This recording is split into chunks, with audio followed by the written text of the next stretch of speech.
All right, people. So here's the thing that I'm hoping this gets to Lyft, which is why I'm actually recording a video as opposed to sending an email back to them in reply or response to the email they sent me. I got an email this morning that mentioned that I have more passenger cancellations than usual. And I know exactly where it's happening from. It's because in the city of Jacksonville, for some strange reason, Lyft thinks that all of Jacksonville apparently is the same.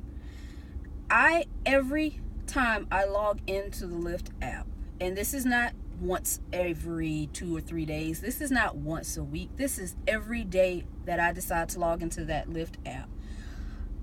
Almost immediately, especially if it's first thing in the morning, one of my first rides, it's like 20 miles away from where I live, or 20 miles away from where I log in. So as a small business owner, as an independent contractor, I have to do what makes sense for my business. And it makes no sense for my business that I drive to go get somebody 20 miles away from me when they're going around the block from their house. That makes no sense. So as a small business owner, I decide not to. But the kicker with that is, on Lyft's end, if you cancel that request, or if you decide, they're too far away, I'm not going to take it, it's counted against you.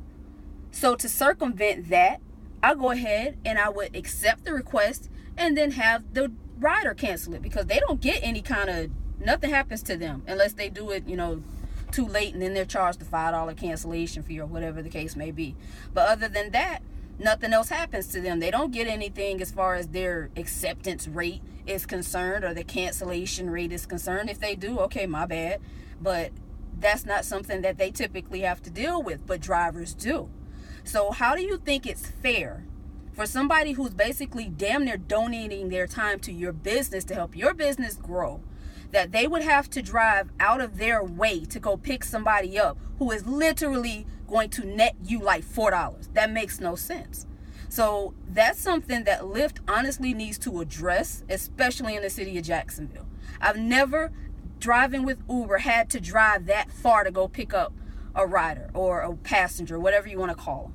I've never had to do that before with Uber, so why do I have to do that with Lyft? Not on an abnormal basis, but literally on a day-to-day basis. All of the ride requests are like, it takes 10 minutes or more to get to them. And anybody who's driven in Jacksonville knows that 10 minutes ain't around the block. So once again, if Lyft wants me to stop canceling rides or having the passenger cancel a ride, they need to redo their configurations or redo whatever calculations y'all got that are requesting your drivers to go pick your riders up that are damn near 30 minutes away from them, and they're not going anywhere, so it's really not benefiting the driver any. This is supposed to be kind of a 50-50 thing. It's supposed to benefit everybody, but it's not benefiting your drivers. You only want it to benefit your passengers, and that's not fair to your drivers. These are the people that make your company do what it does.